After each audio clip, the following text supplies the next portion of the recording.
Hello everyone, this is Swati Raghu and you are watching Curiosity Club. Finally June 2025 UGC net की answer की आ चुकी है और हमारे सामने सारे क्वेश्चन भी आ गए हैं. In this video I am going to tackle 25 question and I am going to explain and answer them.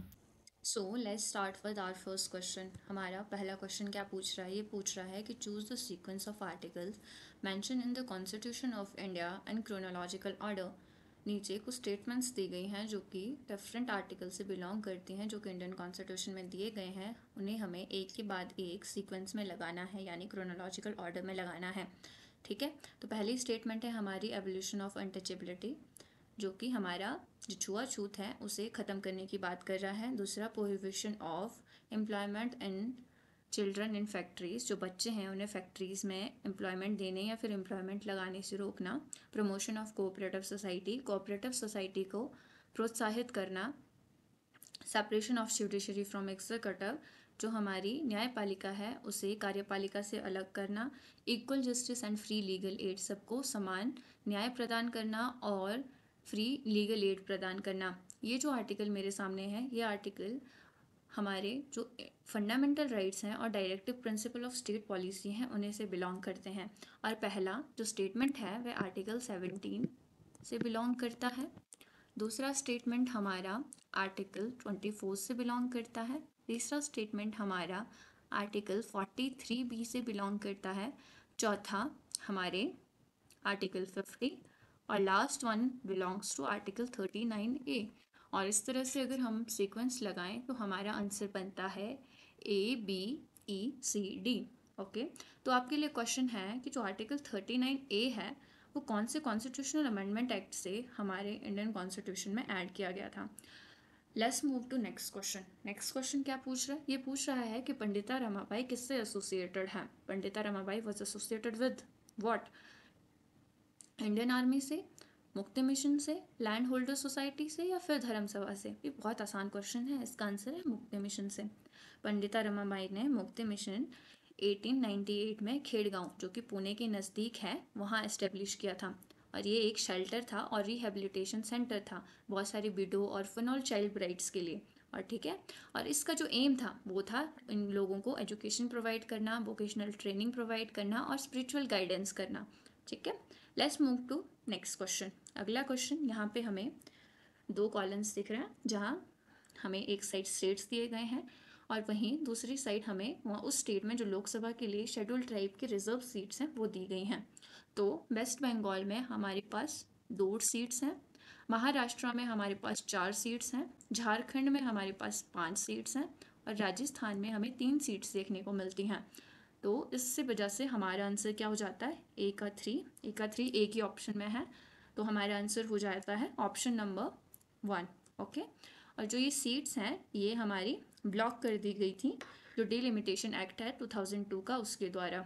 और जो सीट है स्टेट वाइज उसका जो ब्रेकअप है या सीट्स जो बांटी गई हैं वो हमारे 2008 के दी रिप्रेजेंटेशन ऑफ पीपल एक्ट के द्वारा उन्हें बांटा गया था अलग अलग स्टेट्स को. ओके, नेक्स्ट क्वेश्चन पूछ रहा है which of the following books are written by Noam Chomsky. इन्होंने कौन कौन सी किताब लिखी है नॉम चॉम्स्की ने. ठीक है, तो जो फर्स्ट की 3 बुक्स हैं A, B and C, these belong to Noam Chomsky. And last की जो 2 बुक्स हैं these belong to John Mearsheimer. Okay, the tragedy of great power politics John Mearsheimer की, the Israel lobby and US foreign policy John Mearsheimer and Stephen Walt की. Let's move to next question. ये पूछ रहा है कि किसने on revolution book लिखी है. ऑन रेवोल्यूशन बुक किसकी है? ये है हमारी प्यारी हैना एरेंट की. ओके, हैना एरेंट इस बुक को पब्लिश करती हैं 1963 में. और इस बुक का जो थीम है वो क्या है? इसमें उन्होंने कंपेयर किया है अमेरिकन और फ्रेंच रेवोल्यूशन को एक दूसरे के साथ. ठीक है, और ये जो अमेरिकन रेवोल्यूशन है उसको बेटर मानती है. क्यों? क्योंकि अमेरिकन रेवोल्यूशन की वजह से जो फ्रीडम है वह लॉन्ग लास्ट कर गई थी, लेकिन जो फ्रेंच रेवोल्यूशन है उसने वायलेंस पे फोकस किया और ज़्यादातर जो इकोनॉमिक और सोशल इश्यूज़ है उस पर फोकस किया. ठीक है, और वह पॉलिटिकल इंस्टीट्यूशन को भी फाउंड करने की बात करती है ताकि जो फ्रीडम है उस और पार्टिसिपेशन है उसे अचीव किया जा सके. ठीक है, नेक्स्ट है हमारे पास ह्यूमन राइट्स से रिलेटेड डिफरेंट डॉक्यूमेंट्स दिए गए हैं और दूसरी तरफ उनके ईयर्स दिए गए हैं. ठीक है, तो इसका आंसर होगा हमारे पास आंसर नंबर 2। ठीक है, ए का 1, बी का 4, सी का 3 एंड डी का 2। कैसे? Convention of right of child 1990 में अडॉप्ट किया गया था। ठीक है, और डिक्लेरेशन ऑन टॉर्चर 1975 में, वियना कन्वेंशन 1993 में, जेनोसाइड कन्वेंशन 1951 में। ओके, तो ये कैसे हो जाएगा? ए का 1, बी का 4, सी का, सॉरी गलत कर दिया, सी का 3,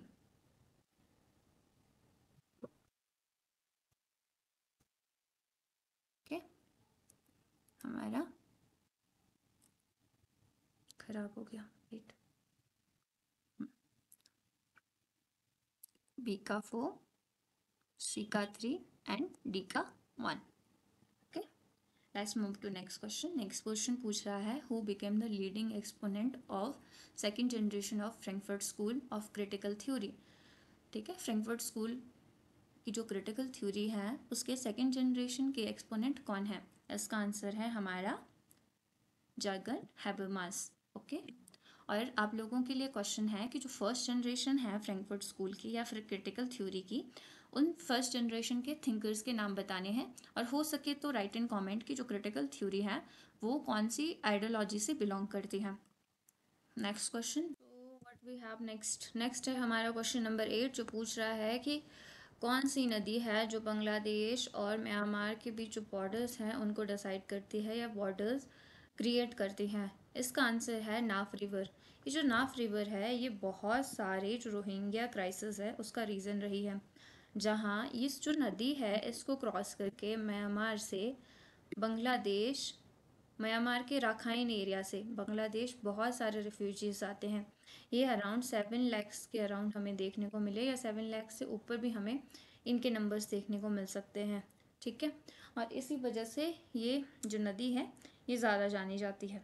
okay, we have next question पूछ रहा है कि consider the following ideas associated with Douglas McGregor and choose the correct answer.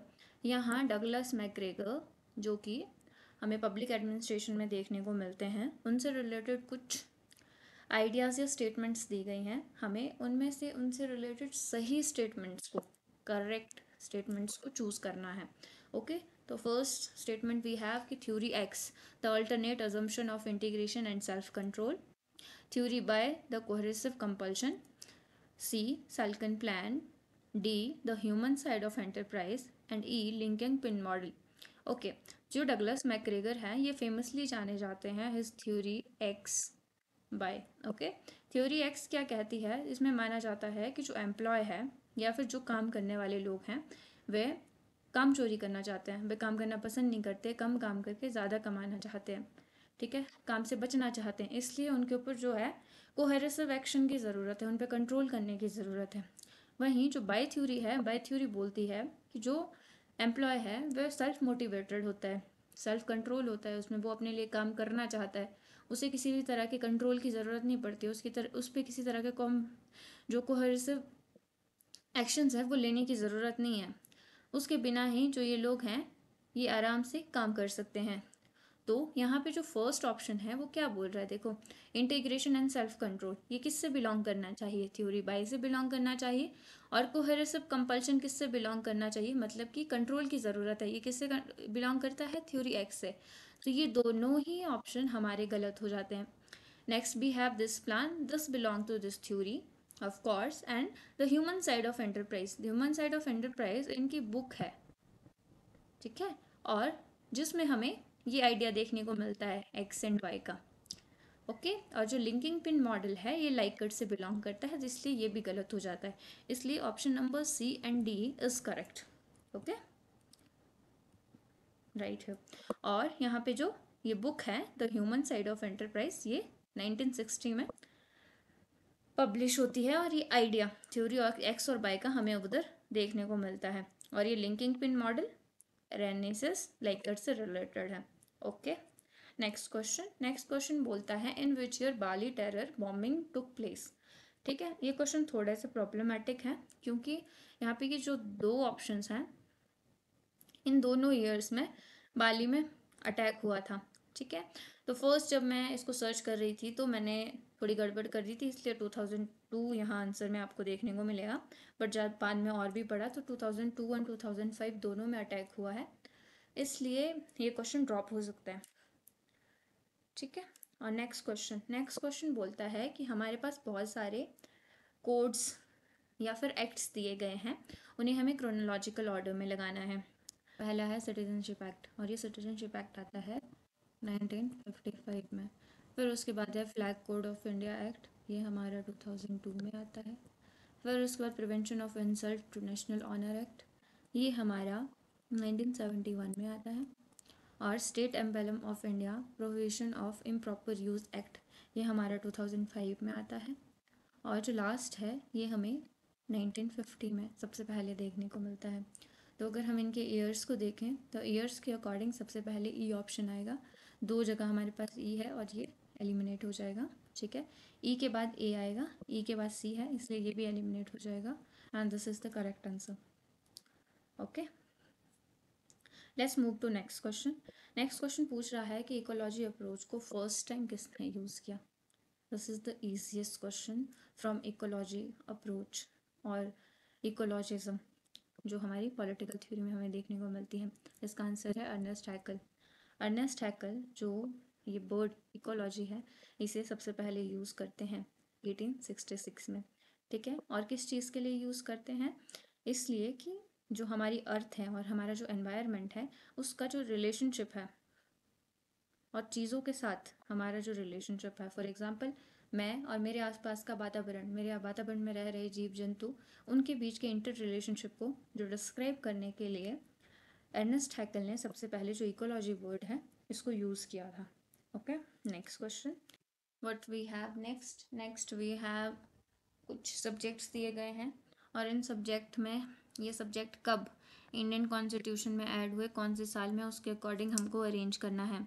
तो यहाँ हम देखेंगे तो हमें सबसे पहले 9 शेड्यूल दिख रहा है। 9 शेड्यूल हमारे फर्स्ट कॉन्स्टिट्यूशनल अमेंडमेंट एक्ट से आता है। ठीक है, और ये आया था 1951 में। वहीं जो हमारा 10 शेड्यूल है ये हमारा आता है 1985 में। ठीक है, 52nd कॉन्स्टिट्यूशनल अमेंडमेंट एक्ट से रिलेटेड है। और मुझे आप लोगों ने बताना है कि जो 52nd कॉन्स्टिट्यूशनल अमेंडमेंट एक्ट है ये जो कौन से सब्जेक्ट को डील करता है। वहीं जो 10th शेड्यूल है वो हमारे 74th कॉन्स्टिट्यूशनल अमेंडमेंट से रिलेटेड है, जहाँ पे हम म्यूनसिपल कॉरपोरेशन है उनको इस्टेब्लिश करते हैं। ठीक है, और जो संथाली है इसे 2003 में ऐड किया गया था, ये 1992 से है। ठीक है, और लास्ट जो हमारा forest inserted in the concurrent list, ये हमारा कब ऐड किया गया था, 1976 में। ठीक है, तो अगर हम इन डेट्स को देखते हैं तो हमें पता चलता है कि सबसे पहले हमारा 9 शेड्यूल आता है 1951 में। ठीक है, और फिर आता है हमारा forest inserted in concurrent list. और कौन से ऑप्शन में हमारे पास डी सबसे पहले है, वो है ऑप्शन नंबर 2। ओके, और इसके अलावा हम देखेंगे कि जो फॉरेस्ट इंसर्ट किए गए हैं ये 1976 में किए गए थे 47 कॉन्स्टिट्यूशनल अमेंडमेंट के थ्रू। ठीक है, और इसके थ्रू इसको कंकरेंट लिस्ट में ऐड किया गया था। और संथाली को 2003 में 97 कॉन्स्टिट्यूशनल अमेंडमेंट के थ्रू तीन चीज़ों को जो 4 लैंग्वेजेस हैं उन्हें ऐड किया गया था, Bodo, Dogri, Maithili and Santhali. Okay, next question बोल रहा है the preamble of the constitution of India emphasis on. जो हमारी कॉन्स्टिट्यूशन की प्रेम्बल है जिसे कॉन्स्टिट्यूशन की जान कहा जाता है, जो हमारे कॉन्स्टिट्यूशन का प्रीफेस है, वो इनमें से किन चीज़ों का सपोर्ट करता है, किस चीज़ के ऊपर जोर डालता है। ये डालता है जस्टिस के ऊपर, लिबर्टी के ऊपर, इक्वालिटी के ऊपर एंड फर्टिनिटी के ऊपर। ठीक है, हमें इसलिए इसका आंसर क्या हो जाएगा, ABCE, ऑप्शन नंबर 4। जस्टिस में क्या क्या है, social, economic and political. Liberty कौन कौन सी है, liberty of thought, expression, belief, faith and worship, equality of status and opportunity. So we have our next question कह रहा है कि arrange the following in chronological order according to their year of launch, नीचे कुछ policies दी गई है जो government ने डिफरेंट ईयर्स में लॉन्च करी है। उनके लॉन्च के अकॉर्डिंग हमें, उनके ईयर के अकॉर्डिंग, ईयर ऑफ लॉन्च के अकॉर्डिंग हमें उन्हें क्रोनोलॉजिकल ऑर्डर में लगाना है। सबसे पहले लिखा गया है स्वामित्व। स्वामित्व योजना आती है हमारी 2020 में। फिर उसके बाद है स्वच्छ भारत मिशन 2040, वेरी फेमस। फिर उसके बाद स्वनिधि से समृद्धि, दिस इज 2021। इनॉग्रेशन ऑफ काव्य पथ, दिस इज कर्तव्य पथ, this is 2022। And Namami Gange, Namami Gange भी 2014 में आता है। पर देखो 2014 में स्वच्छ भारत अभियान भी आता है और नमामि गंगे भी आता है। पर इन दोनों की ईयर में देखा जाए तो ये जून में आता है और ये अक्टूबर में आता है। ठीक है, तो जून में जो आ रहा है वो सबसे पहले होना चाहिए ई ऑप्शन, और यहाँ ऑप्शन में से कोई भी ऑप्शन ई नहीं है। ठीक है, तो इसलिए आई बिलीव आंसर होना चाहिए, आई बिलीव नहीं, आंसर होना चाहिए ई बी ए सी डी। ठीक है, नमामि गंगे 2014, स्वच्छ भारत 2014, स्वामित्व 2020, स्वनिधि से समृद्धि 21 एंड इनॉग्रेशन ऑफ कर्तव्य पथ 2022। ओके, ऐसे ही बहुत सारे क्वेश्चन हमें देखने को मिल रहे हैं जहाँ स्टूडेंट्स ने क्वेश्चन तो डिफरेंट आंसर टिक किए थे पर उनके आंसर की में डिफरेंट आए हैं। ये थोड़ा प्रॉब्लमेटिक है, but let's move on. And which year convention on elimination of all forms of discrimination against women was adopted, कौन से साल में जो महिलाओं के खिलाफ हर तरह का जो डिस्क्रिमिनेशन है उसको ख़त्म करने का जो कन्वेंशन है उसे अडॉप्ट किया गया। इसे अडॉप्ट किया गया 1979 में। ठीक है, इसका ऑप्शन नंबर 2 सही होगा। ये हमारा यूनाइटेड नेशन की जनरल असेंबली ने 18 दिसंबर 1979 को अडॉप्ट किया, और ये फोर्स में जो है 1981 में आता है, जब जो 20 कंट्रीज़ हैं वो इसको रेक्टिफाई करते हैं। ओके, नेक्स्ट क्वेश्चन है who wrote the book Roman agrarian history in its end its significance for public and private law. ये बुक है हमारे मैक्स वेबर की। ठीक है, और ये बुक जो है 1891 में पब्लिश होती है, और ये डिटेल स्टडी है किस चीज़ की, कि कैसे रोमन अगेरियन हिस्ट्री ने शेप किया पब्लिक और प्राइवेट जो लीगल सिस्टम है एंशिएंट रोम का। Okay, next question, Fredericks developed the idea of fused prismatic and diffracted societies, the feature of prismatic society। इस क्वेश्चन में भी मुझे जो पीछे क्वेश्चन दिया गया था उसकी तरह प्रॉब्लम है थोड़ी सी, कि यहाँ पे ऑप्शन में थोड़ी गड़बड़ी हो सकती है। 3 तरह की सोसाइटीज़ की बात करते हैं फेडरिक्स। ठीक है, फ्यूज सोसाइटी, प्रिज्मेटिक सोसाइटी और डिफ्रेक्टिव सोसाइटी। फ्यूज सोसाइटी ऐसी है जैसे बल्ब है वो फ्यूज़ हो रखा है, वहीं प्रिज्मेटिक सोसाइटी वहाँ बल्ब से लाइट जा रही है, और डिफ्रेक्टिव सोसाइटी जहाँ पे उस वो लाइट ऐसे बिखर रही है। तो ये अंडर डेवलप्ड है, ये डेवलपिंग है, और ये जो है ये जो डेवलप्ड कंट्रीज़ हैं या फिर डेवलप्ड सोसाइटीज़ हैं जहाँ का पॉलिटिकल सिस्टम बेटर है, ये वो सोसाइटीज़ हैं। ठीक है, ये हमारी फ्यूज सोसाइटी है, ये हमारी प्रिज्मेटिक और ये डिफ्रेक्टेड। तो यहाँ पूछा गया है कि जो प्रिज्मेटिक सोसाइटी है स्पेसिफिकली, यानी ये जो बीच का एरा है फ्यूज्ड और डिफ्रेक्टेड के बीच का, इसकी विशेषताएं क्या है। तो विशेषताएं क्या होनी चाहिए इसकी, ऐसा होना चाहिए कि थोड़ा मिक्स सा सिस्टम हमें देखने को मिले। तो साफ सी बात है कि यूनिवर्सलिज्म देखने को नहीं मिलेगा। ठीक है, एस्क्राइब्ड वैल्यूज़ देखने को मिलेगी, सेलेक्टिविज्म ऑफ कोर्स देखने को मिलेगा, पर मुझे लगता है कि अटेनमेंट नहीं हो सकती। अटेनमेंट जो है वो डिफ्रेक्टेड सोसाइटी की वैल्यूज़ हो सकती हैं, इसलिए मुझे लगता है कि ये गलत है। बट एनटीए की आंसर की में जो अभी आई है उसमें आंसर है CDE आई थिंक, या फिर हाँ CDE, यस, ये वाला ऑप्शन दिया गया है, पर मुझे लगता है कि इसका ऑप्शन होना चाहिए B, C and E। Okay, B, C and E, क्योंकि जो एस्क्रिप्टिव वैल्यूज़ होती हैं जिसमें जो पोजीशन है, रोल्स हैं, वो दिए जाते हैं बर्थ के बेसिस पे, कास्ट के बेसिस पे, रिलीजन के बेसिस पे, फैमिली स्टेटस के बेसिस पे, ना कि मैरिट के बेसिस पे। ठीक है, और फिर उसके बाद दूसरा जो सेलेक्टिविज्म है, लोगों के पास जो है mix ascriptive and achievement based selection होती है, ठीक है। और नेक्स्ट है हमारे पास पॉलीफंक्शनैलिटी, जो वन इंस्टीट्यूशन है वो अलग अलग ऑफिसर्स के जो रोल्स हैं उसको प्ले करता है, ठीक है। तो मेरे विश्वास में कि इसका आंसर BCE होना चाहिए, पर NTA ने इसका आंसर CDE करा। इफ़ यू गाइस नो कि क्या अटेनमेंट जो प्रिज्मेटिक सोसाइटी है ये इसकी विशेषता होती है, तो then answer will be CDE। अगर नहीं होती है तो then answer will be BCE। अगर किसी को पता है तो please clear me in comment section. Next question है हमारे पास कि जो GBK राव कमेटी है वो अपॉइंट की गई थी प्लानिंग कमीशन ने रिव्यू करने के लिए जो हमारे पास एग्जिस्टिंग एडमिनिस्ट्रेटिव अरेंजमेंट है उन्हें जो रूरल डेवलपमेंट से रिलेटेड थे, कौन से साल में इसे अपॉइंट किया गया था। The GBK Rao committee was appointed by planning commission to review the existing administrative arrangement for rural development in, मतलब कौन से साल में, इसका आंसर होगा 1985 में, ओके। और हमारे पास अगला क्वेश्चन है, अगला क्वेश्चन बोल रहा है arrange the following acts scheme in chronological order as per year of inauguration और एक्ट पास्ट। नीचे कुछ हमारे पास स्कीम्स या फिर एक्ट्स दिए गए हैं, उनकी इनॉग्रेशन या फिर जो एक्ट पास किया गया है उसके ईयर के अकॉर्डिंग हमें इन्हें क्रोनोलॉजिकल ऑर्डर में लगाना है। तो यहाँ देखें तो नेशनल स्किल डेवलपमेंट जो प्रोग्राम है हमारा, ऑप्शन नंबर A ये हमारा आता है 2015 में। फिर उसके बाद प्रधानमंत्री श्रम योगी मानधन योजना, ये आता है हमारा 2019 में। फिर उसके बाद मिनिमम वेजेस एक्ट 1948 में। मिशन इंद्रधनुष 2014। और आप लोगों ने मुझे बताना है कि जो मिशन इंद्रधनुष है वो किस चीज़ से बिलोंग करता है। और आयुष्मान भारत डिजिटल मिशन 2021 में।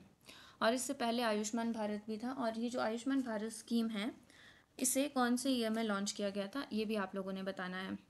तो इसके अकॉर्डिंग हमारा आंसर हो जाएगा ऑप्शन नंबर 2, ठीक है। तो सबसे पहले हमारे पास मिनिमम वेजेस एक्ट ये आया और सबसे लास्ट में Ayushman Bharat digital mission E। तो बाकी सारे एलिमिनेट हो जाते हैं और सिर्फ यही ऑप्शन सही बचता है, ओके।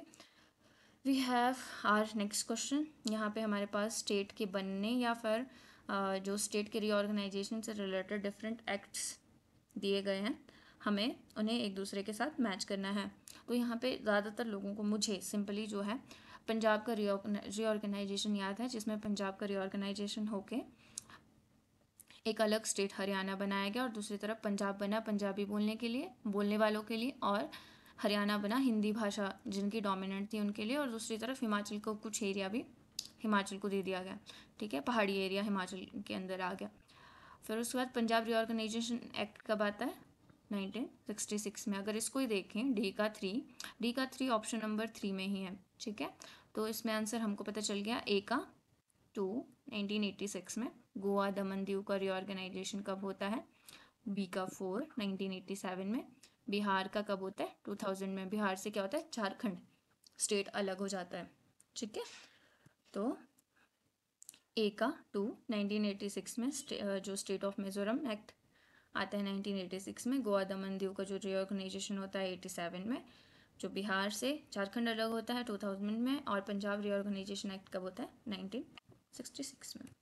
अगला क्वेश्चन है हमारे पास क्वेश्चन नंबर 22। ये बोल रहा है कि arrange the following subject as inserted in the Constitution of India through amendments in chronological order। नीचे कुछ सब्जेक्ट्स की लिस्ट दी गई है, वो डिफरेंट टाइम्स में जो है इंडियन कॉन्स्टिट्यूशन में ऐड किए गए थे अमेंडमेंट्स के थ्रू, उन्हें हमें क्रोनोलॉजिकल ऑर्डर में लगाना है। तो सबसे पहले remove the right to property from list of fundamental rights. किसमें होता है ये हमारा 44th कॉन्स्टिट्यूशनल अमेंडमेंट एक्ट, ठीक है। फिर उसके बाद न्यू चैप्टर ऐड किया गया फंडामेंटल ड्यूटीज़ का, ये 42nd, और इसका ईयर था हमारा 1978 1976, ठीक है। जो स्टेट ऑफ मेघालय का फॉर्मेशन है ये हमारे 23rd कॉन्स्टिट्यूशनल अमेंडमेंट एक्ट से होता है 1971 में। और privy purse and privileges of the former ruler of Indian state are abolish. जो इंडिया में जो राजा थे जिन्हें इंडिया में इंक्लूड होने के बदले कुछ अमाउंट ऑफ पैसा दिया जाता था और कुछ प्रिविलेजेस दी जाती थी, उसे ख़त्म कर दिया गया, ठीक है। और ये कौन से कॉन्स्टिट्यूशनल अमेंडमेंट एक्ट से होता है? ये होता है 26 कॉन्स्टिट्यूशनल अमेंडमेंट एक्ट, ये भी 1971 में ही आता है। फिर उसके बाद हमारा नेक्स्ट है union territory of Arunachal Pradesh was conferred statehood. Arunachal Pradesh की जो यूनियन टेरिटरी है उसको स्टेटहुड का दर्जा मिल गया। ये होता है हमारा 55th कॉन्स्टिट्यूशनल अमेंडमेंट एक्ट के थ्रू 1986 में, ठीक है। तो सबसे पहले हमारा क्या आता है? 23rd constitutional amendment act, that means option number C, ठीक है। ऑप्शन नंबर सी 2 जगह है तो ये दोनों एलिमिनेट हो जाएंगे। फिर उसके बाद आएगा 26th कॉन्स्टिट्यूशनल अमेंडमेंट एक्ट, सी के बाद डी आएगा, सी के बाद ई नहीं आएगा, इसलिए ये भी एलिमिनेट हो जाएगा और ये ठीक हो जाएगा। इसलिए हमारा ऑप्शन नंबर 2 इज़ करेक्ट, ठीक है। सबसे पहले मेघालय बना 23rd अमेंडमेंट से, north eastern areas reorganisation act के थ्रू 1971 में, प्रिवी पर्स 1971 में। जो नया चैप्टर फंडामेंटल ड्यूटीज़ का ऐड किया गया 1976 में। राइट टू प्रॉपर्टी हटाया गया 78 में। तो आप लोगों को बताना है कि अभी जो राइट टू प्रॉपर्टी है वो कौन सा राइट है, प्लस वो कौन से आर्टिकल में हमें देखने को मिलता है, ठीक है। नेक्स्ट क्वेश्चन में हमें जो लुथर गुलिक हैं उसके 4 बेसिस ऑफ डिपार्टमेंटलाइजेशन दिए गए हैं, कौन कौन से होने चाहिए। इसका आंसर होगा purpose, process, persons and place. Protest उसका पार्ट नहीं है, ठीक है। तो इसलिए इसका आंसर हो जाएगा ABCD, ऑप्शन नंबर सी, ठीक है। और जो लुथर गुलिक है वो कौन से दूसरे आइडियाज़ के लिए जाने जाते हैं, आपने उनको कमेंट सेक्शन में बताना है। क्वेश्चन नंबर 24 ये पूछ रहा है कि SAARC came to begin in. जो सार्क है कब एग्जिस्टेंस में आया, कब उसकी शुरुआत हुई। ये बहुत आसान क्वेश्चन है, इसका आंसर है 1985 में, ठीक है। जो इसका फुल फॉर्म है south Asian association for regional cooperation, ठीक है। और ये ऑफिशियली एस्टेब्लिश हुआ था 8 दिसंबर 1985 में। और पहला समिट हेल्ड हुआ था ढाका, बांग्लादेश में। आप लोगों ने बताना है कि सार्क का जो हेडक्वार्टर है वो कहाँ है। So we have our final question of the day, ये है क्वेश्चन नंबर 25। ये बोल रहा है कि who developed a humanist critique of western enlightenment that uncovered its link to colonialism and highlighted narrative of oppression, culture and ideological biases that disempowered colonized people by representing them as non-Western others।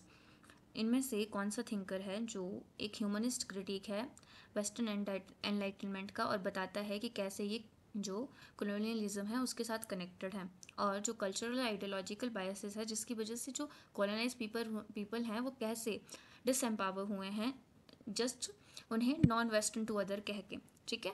तो इसका answer होगा हमारा Edward Said, okay. Edward Said कौन से idea से belong करते हैं, या एडवर्ड सैड का जो फेमस आइडिया है, please write it in comment section. That's it for today guys, thank you so much for watching.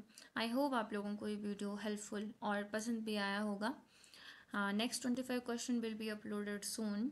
Thank you so much for watching, take care of yourself और please पढ़ाई करते रहें। Bye bye.